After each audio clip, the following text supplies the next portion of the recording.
बीवी और बच्चों के खातिर सऊदी अरब में और कतर में जो है खाद छान रही है, लेबर में कमा रही है ताकि मेरे घर वाले, मेरे बीवी और मेरे बच्चे आराम से रहें, जिंदगी गुजारें। लेकिन यहाँ क्या हो रहा है, घर वाला बेचारा अरब में कमा रहा है, बेटा यहाँ शराब पी रहा है, बीवी यहाँ बाजार में घूम रही है, बीवी यहाँ लहान में जो है शॉपिंग कर रही है, घर दिवालिया बना हुआ है। ये बेचारा अपने मुल्क को छोड़ करके जो है अरब में किया है ताकि मेरा बीवी और मेरा बच्चा जो है सही बनकर रहे, अच्छी जिंदगी गुजारे। लेकिन यहाँ उल्टा हो रहा है मेरे भाइयों, बाप सऊदी में है, बेटा यहाँ बैठ कर ऐश कर रहा है, बिल्कुल खोखला हो गया है। पैसा तो आ रहा है लेकिन जिंदगी देखिए ना किस तरफ भाग रहा है। लोगों में कोई जो है शौर बाकी नहीं रहा है, तालीम नहीं है, खोखलापन है। मेरे भाइयों, आज दुनिया में जहां भी जाइए मदारिस और मराकिब की कोई कमी नहीं है, लेकिन देखिए बच्चियां ही सिर्फ तालीम हासिल करती है। आजकल देखिए बनात में, जहाँ भी देखिए बनात में लड़कियां भरी पड़ी हुई है और मदरसा बिल्कुल खाली है। जिस गांव में जाइए लड़कियां कसीर तादाद में पढ़ रही है, लड़के क्या कर रहे हैं, लड़के आवारापन है। आहा, एक बात बताए मौलवी ताहिर साहब, एक आदमी गधा बेचने जा रहा था, एक आदमी गधा बेचने जा रहा था, बादशाह की नजर पड़ गई, ताकि गधा बेचने वाला कहाँ जा रहा है, कहा हुजूर इस गधा को जा रहे हैं बेचने के लिए बाजार में, अब दाना पानी नहीं खिलाते थे क्या, इतना दुबला पतला कर दियो, कहा नहीं हुजूर दाना पानी खिलाते थे। तो फिर क्या बात है, कहा गधे में खूबी है, जिस खूबी की वजह से ये गधा दुबला है। कहा कौन सा खूबी है गधा में भाई, कहा कि हुजूर गधा में खूबी ये है जो गधा पे बैठ जाए, जब गधा पे बैठ जाए तो बैठने के बाद यहीं से मक्का और मदीना देखे। अच्छा गधा में ये खूबी है, कहा हुजूर। अब बादशाह हैरान हो गया, कहा कि दुनिया में कोई गधा ऐसा हमने नहीं देखा कि गधा पे बैठने के बाद मक्का मदीना यहीं से देखे। आज नेपाल से अगर कोई हज करने जाता है मौलवी ताहिर साहब 6.25 लाख पहले सीढ़ियों में दीजिए, हाँ काठमांडू जाते जाते 7 लाख, अब मक्का पहुंचते पहुंचते 8 लाख और रिटर्न आते आते 10 लाख। पता चला एक आदमी को हज करने के लिए अभी कोरोना के बाद 10 लाख चाहिए, हम 14 लाख में 3 आदमी गए थे 2018। देखिए कितना है, तो गधा 50,000 में बिक रहा है। अब बैठे बैठे यहीं से मक्का मदीना देखे तो भाई कौन नहीं खरीदेगा। बादशाह था, बादशाह की नजर पड़ गई धोबी का गधा, तो बादशाह ने कहा धोबी याद रखना अगर गलत बात निकला तो फिर देखना, अपनी तलवार से तेरा गर्दन काट कर तेरी छाती पे धर दूंगा। कहा नहीं बादशाह सलामत, आजमा कर देख लिया जाए। वजीर तो था ही, कहा वजीर जरा बैठकर देख तो सही। अब वजीर 50 साल से बादशाह के अंदर गुलामी कर रहा था, बेचारा वजीर सोचा न समझा, बस झट से चला गया गधे पे सवार होने के लिए। धोबी ने कहा अभी मत चढ़िए, कहा बादशाह साहब चढ़ने वाला वही इंसान हो जो चोर न हो, उचक्का न हो, बदमाश न हो। अगर उचक्का हुआ, चोर हुआ तो फिर बैठ करके उसको मक्का मदीना नहीं दिखाई देगा। अब वजीर तो कहा, बादशाह ने वजीर से चलो चलो तुम 40 साल से हमारे मुल्क में रहते हो, हमारा वजीर हो, हाँ 40 साल से तुम कमा रहे हो, राजपाट देख रहे हो, हम भरोसा किए तुम पर, तुम्हारी ईमानदारी को देखे ना। अब वजीर बेचारा चढ़ गया गधा पे, अब देख रहा है ऊपर दाएं बाएं साएं, कहीं न मक्का है न मदीना है। बादशाह पूछ रहा क्या हुआ वजीर, अब वजीर कह रहा है या अल्लाह कौन सी मुसीबत आ गई, अगर कहूँ कि मक्का नहीं दिख रहा है, मदीना नहीं दिख रहा है तो सारे लोग क्या कहेंगे, ये वजीर पक्का चोर है। क्योंकि धोबी ने तो कहा है कि जो चोर होगा उसको दिखाई नहीं देगा, तो बादशाह तो फिर हमें क्या करेगा, मालूम है ना, वजीर है ना, मौत के घाट उतार देगा। वजीर ने कहा कि या अल्लाह चोर तो सही में हूँ, लेकिन बचा तो मेरी इज्जत, तेरे सिवा तो कोई है भी तो नहीं जो मेरी इज्जत को बचाए। और इतने लोग जो यहाँ बैठे हुए हैं सब लोग क्या कहेंगे, ये तो बड़ा पक्का और चोर वजीर है रे। अब बादशाह ने पूछा, वजीर क्या देख रहा है जी, जल्दी बताओ दिख रहा है कि नहीं दिख रहा है? कहा कि हुजूर हाँ दिख रहा है। कहा किधर? कहा कि मक्का में हुजूर, मक्का देख रहा हूँ, दाया में मक्का देख रहा हूँ, अब बाया में मदीना देख रहा हूँ। कहा उतरो उतरो उतरो, हम भी चढ़ के देख रहे हैं। अब तो वजीर तो उतर गया, कहा कि या अल्लाह तेरा शुक्र है कि तूने हमें इस आफत से बचा लिया। अब बादशाह भी जो है गधे पे बैठ गया। अब बादशाह देख रहा है मक्का को, न मदीना दिख रहा है। पूछ रहा है वजीर, बादशाह सलामत, आपको दिख रहा है कि नहीं? बादशाह भी हैरान हो गया, या अल्लाह अगर मैं कहूँ कि मुझे नहीं दिख रहा है तो सारे जनता क्या कहेंगे, ये हमारा बादशाह जो है 40 साल से पक्का चोर बैठा हुआ है। अब हमारी भी इज्जत जो है पानी में मिलने वाली है। मेरे भाइयों, इंशाअल्लाह उन घरों में सोने वाली माओ से पहले आप जन्नत में जाएगी। इसीलिए मेरे भाइयों, मेरे बुजुर्ग और दोस्तों, मैं ये कर रहा था कि आज हमारे मुसलमानों में, आज हमारी जमात के लोगों में अगर देखा जाए तो हमारा जवान जो है तालीम की वजह से जो है बिल्कुल बिगड़ा हुआ है, इतना बिगड़ा हुआ है कि आज आप देखें उन्हें कुछ भी मालूम नहीं होता कि दीन क्या है, धर्म क्या है।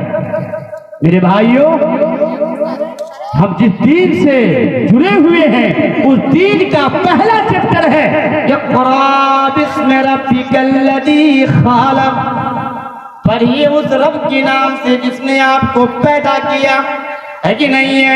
अल्लाह की हबीब सल्लल्लाहु अलैहि वसल्लम ने बयान फरमाया, तलबुल इल्म फरीदतुन अला कुल्li मुस्लिम, जिसने भी कलमा पढ़ लिया, चाहे वो कोई मर्द हो या औरत हो, उसे कुरान पढ़ना उनके ऊपर फर्ज हो गया।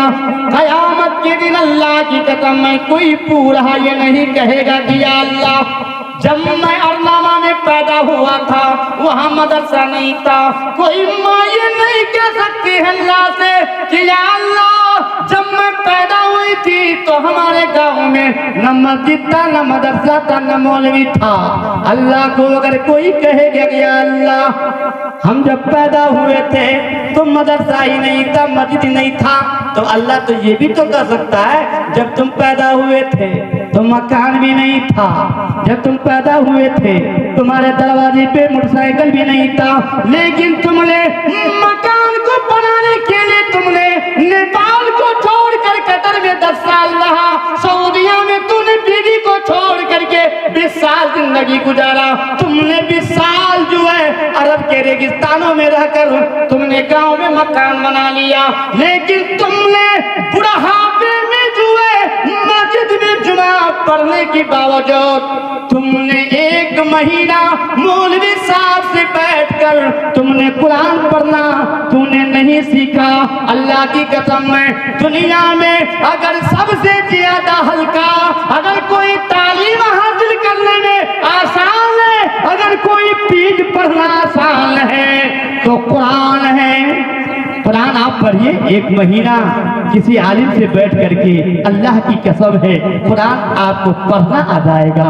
लेकिन आपके घर में अगर गाड़ी नहीं है तो आप 2 साल जाकर के सऊदिया कमाते हैं, फिर वहां से पैसा भेजते हैं, फिर आपके बच्चे जो है गाड़ी खरीदते हैं। लेकिन आप, जिस अल्लाह ने आपको पैदा किया, जिस नबी ने कहा तलबुल इल्म फरीदतुन अला कुल्li मुस्लिम व मुस्लिमतिन, चाहे वो मर्द हो चाहे वो औरत हो, उन सब के ऊपर जो है तालीम को हासिल करना फर्ज हो गया। तो मेरे भाइयों, अल्लाह के यहाँ ये बहाना नहीं चलेगा कि हमारे जमाने में मौलवी साहब नहीं थे, हमारे जमाने में मदरसा नहीं था।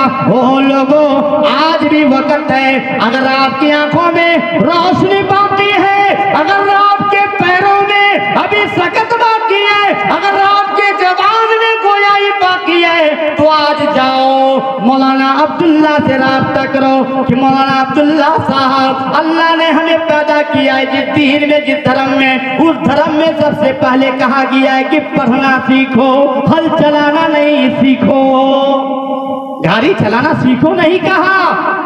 माल कैसे कमाना है वो नहीं कहा, पहले कहा ये कुरान पढ़ो चाहे कोई बुरी हो चाहे कोई पूरा हो। खुदा की कसम में अगर दुनिया में तूने 70 साल जिंदगी गुजार के किया लेकिन अल्लाह का कुरान पढ़ना नहीं जाना तो खुदा की कसम में कयामत के दिन अल्लाह के यहाँ क्या जवाब दोगे?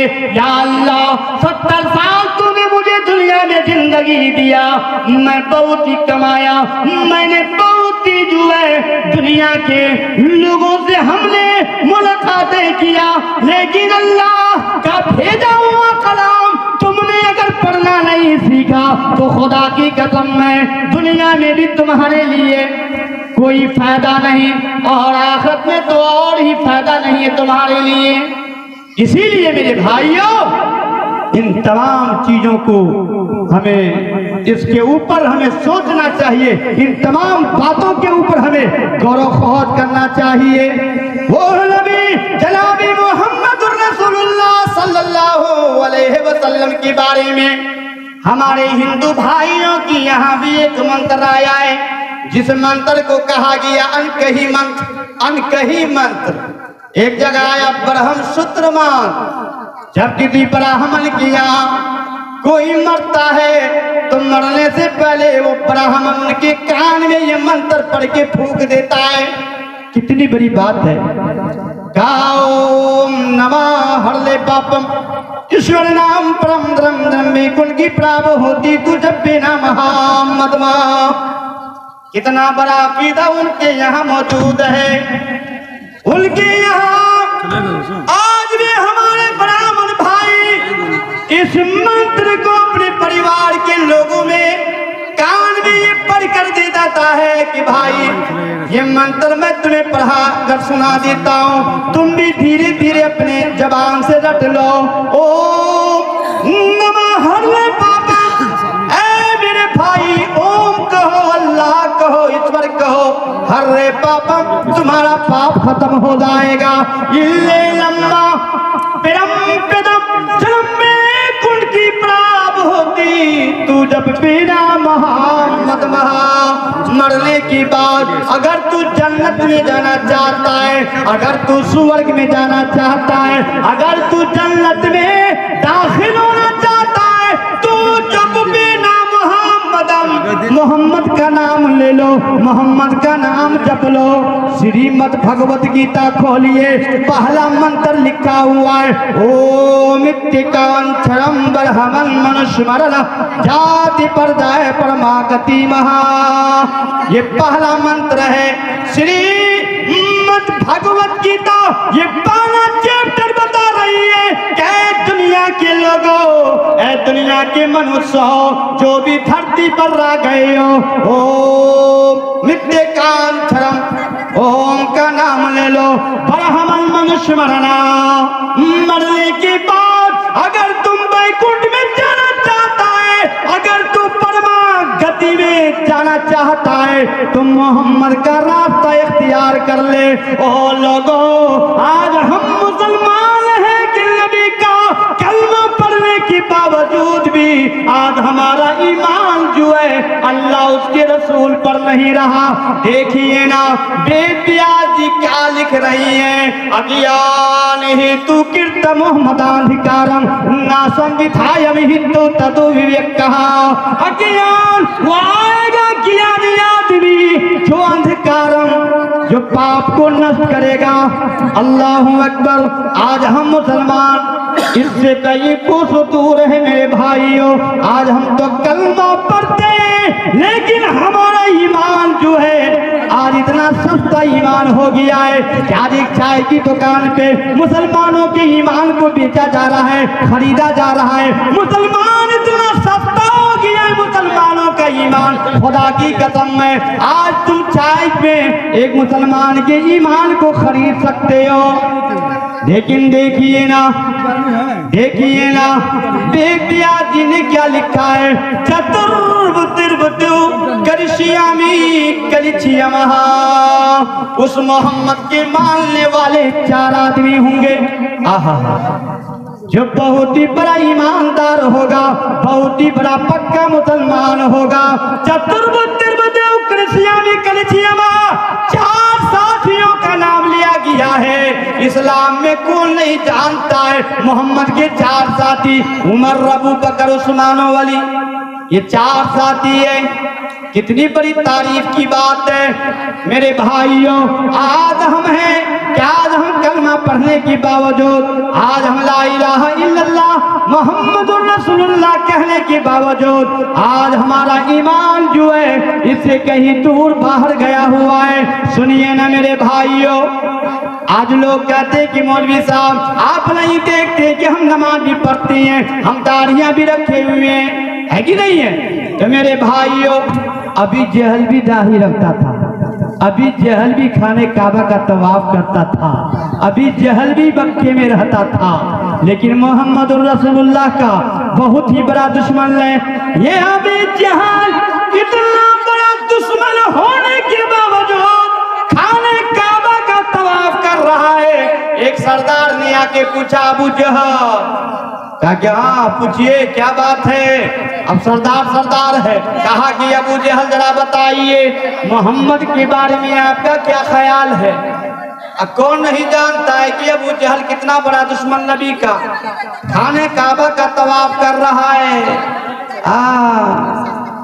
मिलता है, ये ना समझिएगा कि खाने काबा का सब तवाफ करने वाला पक्का मुसलमान होता है।